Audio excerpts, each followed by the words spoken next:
Welcome to Nasdaq Trade Talks. I'm Jill Malandrino, Global Markets Reporter at Nasdaq.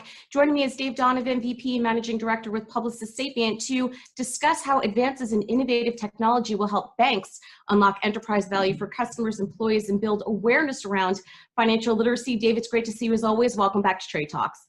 Great to see you too, Jill. Happy New Year. Thank you, and same to you. And banks have really been a prisoner to interest rates and variables outside of their control. Why is it important for banks to untap enterprise value and continuously focus on the customer experience? Well, I think there's just a tremendous opportunity for banks to expand beyond their core portfolio services. If you look at last year, a lot of banks underperformed versus the market based on a lot of the headwinds being leveraged to the consumer, and certainly with the pandemic that created headwind.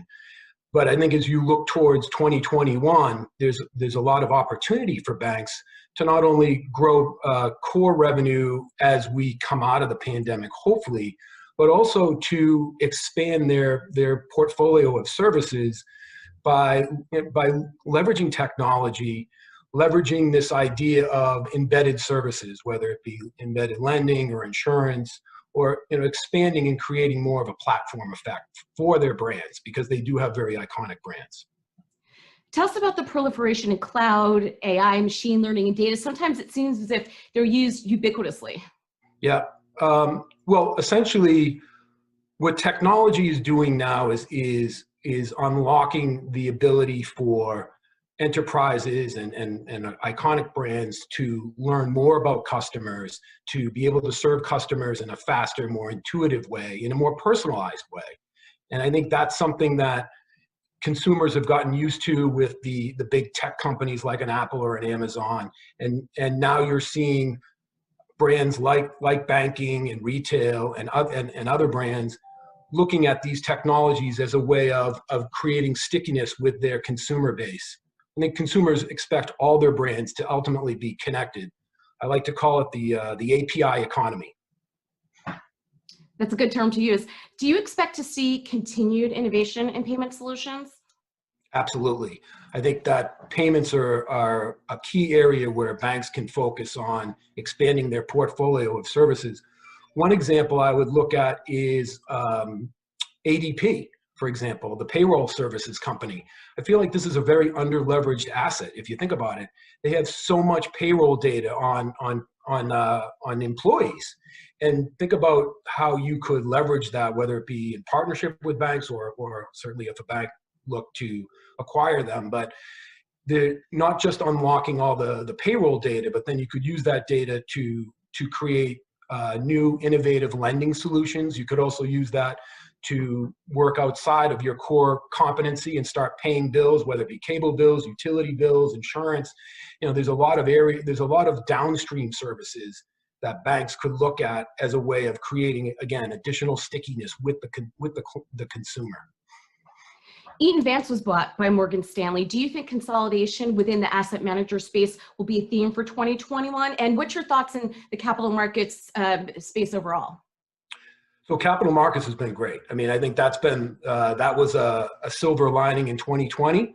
We had a lot of volatility in the markets. You saw brands like Robinhood, emerge. The retail investor was very active in the market, and certainly all the major investment banks had banner years in their capital markets divisions, and I think that will continue.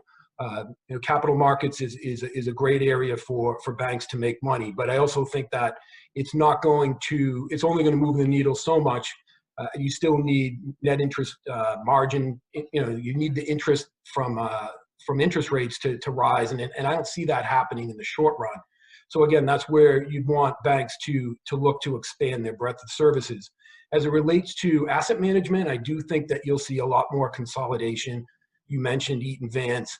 Morgan Stanley has this strategy about looking to acquire solid businesses with fee revenue. It's certainly a great strategy. One of many different strategies banks could go down the path with. Morgan's chosen to do this.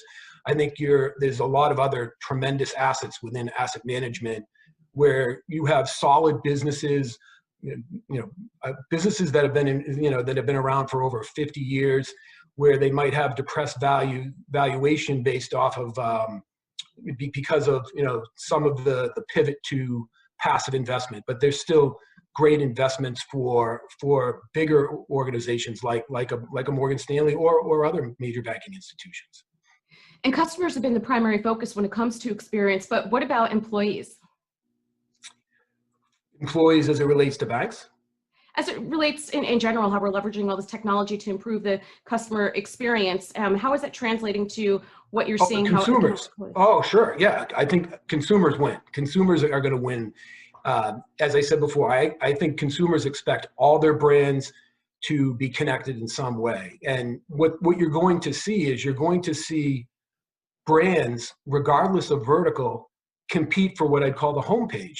So for example, you're going to see consumers, this term of embedded finance or embedded services is going to allow retail companies or e-commerce companies to now become banks.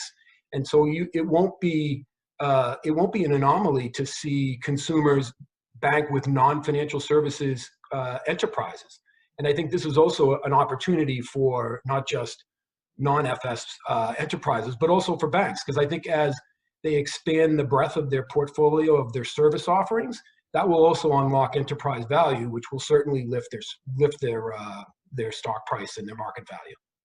And finally, how will innovation help physical bank branches enhance financial literacy campaigns? Well, I think technology that's where technology comes in and is key. I think what I see, one of the things that's interesting. I looked at like Robinhood, which I'm a consumer of. Every day they post a little market blurb that's very easy to consume. It's simple. It's easy to understand. There's an example of a enterprise that's using technology as a medium to educate people. I think as we talked about, leveraging these technologies gives you the ability to reach out to a lot of consumers, whether it be, because not all consumers have bank accounts either. So, some of them bank off phones. So again, technology becomes the connected tissue to reaching consumers, and then it's incumbent upon, the different enterprises to essentially educate consumers depending on, what their business goals are. All right, Dave, great to see you as always. Thanks for joining us on Trade Talks, and thanks for joining me. I'm Jill Malandrino, Global Markets Reporter at Nasdaq. Thanks a lot, Jill. Have a great day.